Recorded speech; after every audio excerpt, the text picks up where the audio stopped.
Debuffing bosses for damage has always been an essential part of Destiny 2 endgame PvE, whether it's using Divinity and Queenbreaker on day 1, or taking on the Tractor role in encounters like Crota and Herald.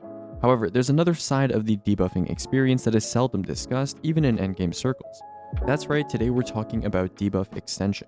While a lot of speedrunners and low manners and other challenge players are aware of debuff extension and might even be aware of its inner workings, today I wanted to take some time to really investigate its mechanics and its applicability with a variety of sources and extension candidates. But in order to do that, we have to start with the basics. In Destiny, there are two main tiers of debuff. First, you have your classic 30% full debuffs, which consist of Tractor, both Tether variants, and Felwinter's Helm. Second, you have your 15% debuffs, which include weakens like Snare Bomb and Twilight Arsenal, which all pretty much behave the same way under the hood, and Divinity, which is a little different from your average weaken.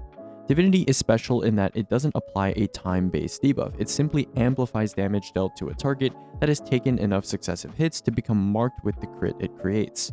In the same vein, both tethers directly attach to enemies, applying a debuff status effect that has no timer, but is instead reliant on the connection between the tether and the enemy. While the tether itself does have a timer, the enemies do not receive any sort of time-based status effect, which will be an important distinction for later. Now that we know what sources provide debuffs, let's talk about what debuff extension actually is. The fundamental issue with debuffs is always uptime. Anytime a debuff runs out, your entire fire team is losing between 15 to 30% additional damage until the debuff is present again.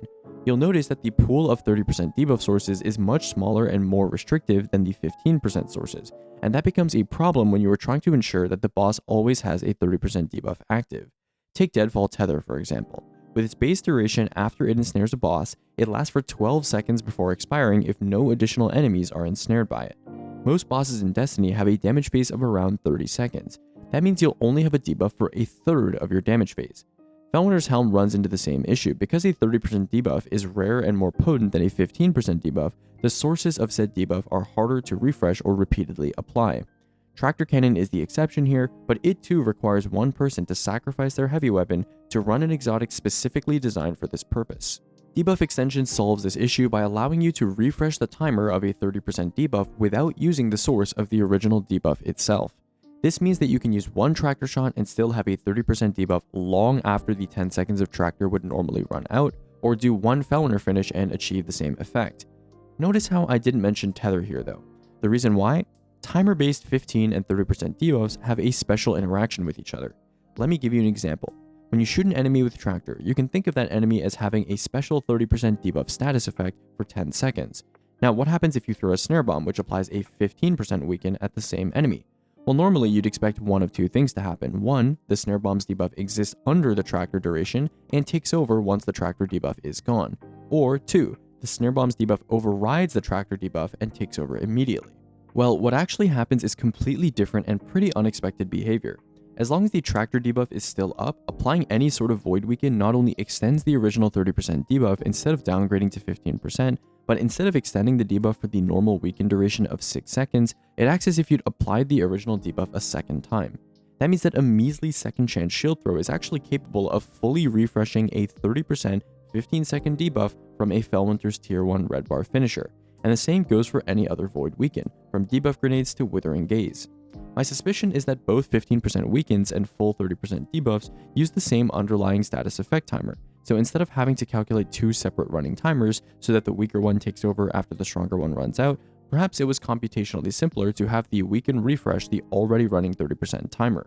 Now, before you ask, the stronger debuff still behaves correctly and overrides a weaker one. For example, starting with a 15% weaken and then applying a 30% debuff still correctly applies the 30% debuff for the correct amount of time afterwards. In fact, going from 15% to 30% and then back to 15% still extends the 30% debuff correctly as if the initial 15% weaken never happened. Only when you start with a stronger debuff and then attempt to apply a weaker one does this behavior occur. Back to Tether and Divinity. By now you've probably figured out why these two are exceptions when it comes to debuff extension. Like I mentioned before, Tether's debuff status effect is timerless and linked to a connection to an object, and you can't extend a timer that doesn't exist. In the same fashion, Divinity doesn't actually apply the standard Void Weaken effect, but instead makes a target take 15% more damage when its crit is available. As such, the main focus of the rest of our investigation is going to rely on Felwinter's and Tractor for debuff sources and Void Weaken options as extension candidates.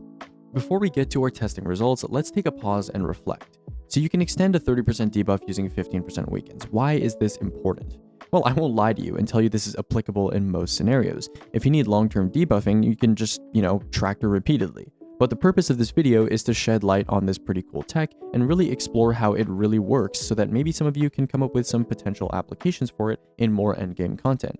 Right now, it's used in speedrunning in order to compress damage rolls. For example, if you want to have your Tractor and Galahorn player be the same person, you can have them Tractor the boss, swap to Galahorn, and then debuff extend for the rest of the phase.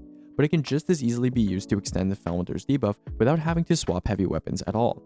While Felwinter's is a little harder to come by than Tractor due to its finisher or powered melee kill requirement, what a lot of people don't know is that the Felwinter's debuff lasts a minimum of 15 seconds for finishers, even on the lowest tier of red bar enemy. This actually outlasts Tractor's duration by 50% with a debuff radius of 15 meters, which can also be tuned based on what finisher you use. I'm looking at you, Chair Launch. So which Void weaken sources does this tech actually work with? Well, from what I tested, everything. Every Void weaken source seems to work the same way under the hood, meaning that any weaken source that normally lasts 6 seconds should be compatible.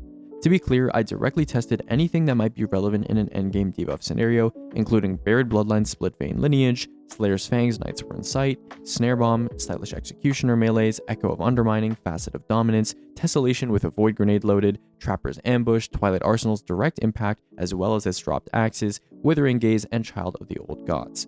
As for the other weaken sources, you can check out Court's buff and debuff stacking infographic if you're curious about other options like Deterministic Chaos, but I have no reason to believe that any of the other options should behave any differently, given that we're dealing with the same 3.0 effect being applied here.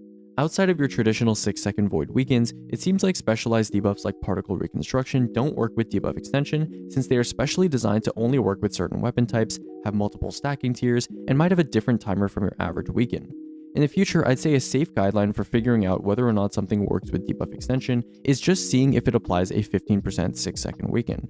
For example, another mod in the artifact this season, Maligned Harvest, does abide by this rule, and thus should work with debuff extension. Now that we have a good grasp of what works or doesn't with debuff extension, let's talk more about mechanics. Specifically, there's probably one burning question you have on your mind. Can you chain this effect? Meaning, can you mix and match weaken sources repeatedly, and will the behavior continue in the same fashion? I'm proud to report that yes, you can. This means that you can start with Tractor, cast a Twilight Arsenal, pick up one of your dropped axes and chuck it, throw a second chance shield, lob a Facet of Dominance suppressor grenade, and then why not throw another second chance shield, and yes, after all this, for 10 seconds after your last shield makes contact with the boss, you'll have a 30% debuff which will have persisted until then. Pretty crazy stuff. What's even cooler is that weaken sources that have multiple damage ticks all refresh the 30% debuff timer independently. That means that yes, each tick of your Vortex grenade does refresh the debuff, and that yes, damage over time grenades are better than single tick grenades for debuff extension purposes. But what it also means is that weaken sources like Child of the Old Gods have some pretty insane potential for debuff extension. With Briarbinds equipped, from the frame I started shooting Kali with an SMG to send my Void Soul out, my little buddy provided me with an extra 25.5 seconds of a full 30% debuff, a number that'd be north of 30 seconds if it had been a Felwinter finisher debuff I'd extended instead. That is literally an entire damage phase worth of debuff from a single one-time usability. Even if this might seem a little impractical or unfamiliar to some, the effects are too good to not at least experiment with. Speaking of practicality, I suppose this is the part of the video where I give a couple recommendations. If you're going to go about this, how should you? Well, the whole Tractor swap thing, which you guys saw on this channel during the Hard Shadow rotation era, doesn't really make that much sense outside of roll compression, which is mostly prevalent in speedrunning. Felwinter's Helm, on the other hand, is a lot more interesting. If you can get used to finishing literally any red bar before damage within 15 seconds of damage start, there are plenty of weaken sources that are totally accessible in any and all content. Having to shoot a Withering Gaze sniper or fusion every 15 seconds during a damage phase isn't really that much to ask, and abilities like Snare Bomb and Weakening Void Grenades of all sorts are plentiful in raid and dungeon teams. While I do think options like Buried Bloodline and Slayer's Fang are a little less realistic due to their shorter kill or buff requirements, there are still plenty of already common options that are simple enough. A special shout out goes to Child, of course, since it repeatedly applies Weaken and by extension refreshes the strong debuff timer over a crazy amount of time. It does force you to play Voidwalker, but it really is such a duration outlier that I thought it might be worth something, even though these days Prismatic Warlock has completely eclipsed Void. Well, that's pretty much it for now. If you have any other questions or discoveries you've made regarding this topic, feel free to leave them in the comments as usual. Next on my platter, I'm going to be finishing up dungeon breakdowns. I'm still waiting on a team to finish running duality to submit, as well as moving into working on build tiering and a couple other fun video ideas. As usual, thanks for watching, and if you've been supporting the run streams, thank you as well. Goodbye for now.